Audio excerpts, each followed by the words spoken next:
this sequence of the Ching form, I'm starting here at single whip, and I'm transitioning into a movement called apparent closure.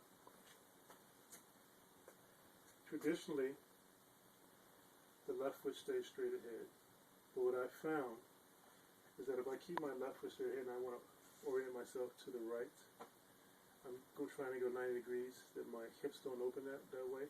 So what's happening is I'm breaking my body, I'm being disconnected. So I'm turning my shoulders like I'm facing that direction, but my hips cannot go that way. This is the direction my hips are facing right now, the way my fingers are pointing. Whereas my shoulders are almost 90 degrees to my left foot. So I made a small adjustment for my body because if I didn't, I would be putting stress on my knee joint to try to get around in that direction. Anytime your shoulders go beyond your hips, it puts stress on your knee joint to try to keep the two together. So I turn the foot in a bit. And also, if my shoulders go beyond the hips, now I've disconnected my body a bit, so it's not working as one unit. So from single whip, I slightly turn in my left foot, which allows me to rotate my hips a little bit more. So I can sit here comfortably facing this direction. My hips are here, my shoulders are here. Now I'm not 100%. If I want to get 100%, I'd have to turn my foot more. But I don't want to do that because of the next movement. So keeping the form as close to the original as possible, but making sure it's comfortable for my body, so I'm using my body correctly. I don't want to turn it too far.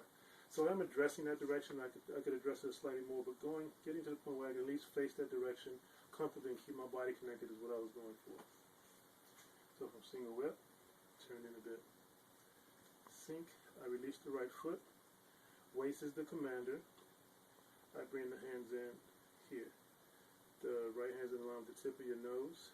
Your shoulders relax, and it's got a nice bend in it, a curved bend. The fingers of the left hand are pointing towards the middle of the right forearm, and the right foot is toes up, and you should have what you call getaway room, which means if I bring my foot straight back, it doesn't run into the back foot. So one more time. Turn the left foot in, release the hook, turn, draw the hands in, bring the right foot straight back. Now I want to point out here that once I'm at this position of apparent closure, that I'm not just bringing the hands and the foot in and keeping my shoulders and my hips square in this direction. I need to turn the hips so that even though my hands came to where that center line was, I'm rotating my hips and my shoulder to about a 45-degree angle, between a 30 and 45-degree angle, but I'm bringing my hands and my foot to that center line where I originally was. Okay, and we'll talk about that later, why that's important for application. So we have apparent closure.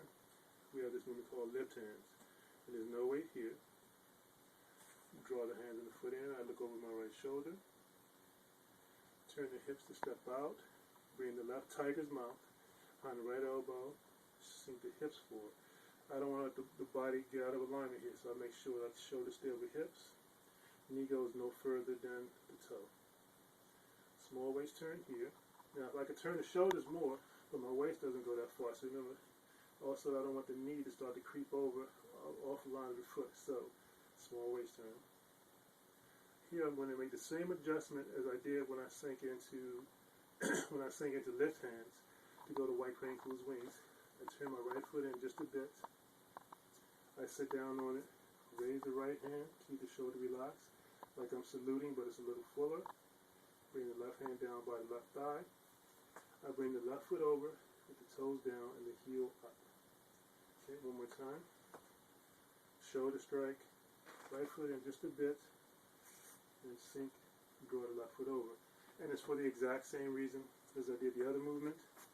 Traditionally, when I do shoulder strike, the right foot stays in that direction. When I turn for white crane, I want to turn and face this direction. Again, I'm going 90 degrees to that back foot.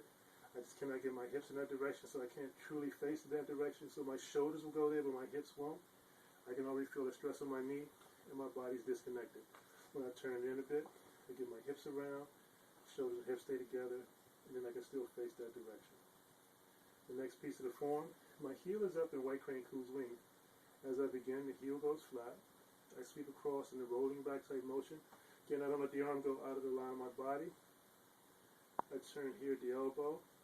Step back, stepping empty, pour the weight forward, brush, knee, and strike. The right palm should be in front of the right shoulder. Always the elbow stays by the ribs. Left palm is just above left thigh. Okay? So look at the whole sequence one more time. Turn left foot in, release the hook, sit down. Lift the toes, come across. Draw in, keep the gaze over the right shoulder. Step out. Sink forward. Keep your body vertical. Small turn. Right foot turns in. Sit down. As you raise the left arm, bring the left foot over, the left foot is empty, and the heel is up. When I begin my deflection across my body, the heel goes down on my left foot. Step out, stepping empty, don't fall into the step, and sink forward into brush, knee, and strike. Thanks for watching. Check out Stillwater Tai Chi, stillwatertaichi.com, and check us out on Facebook. Thanks.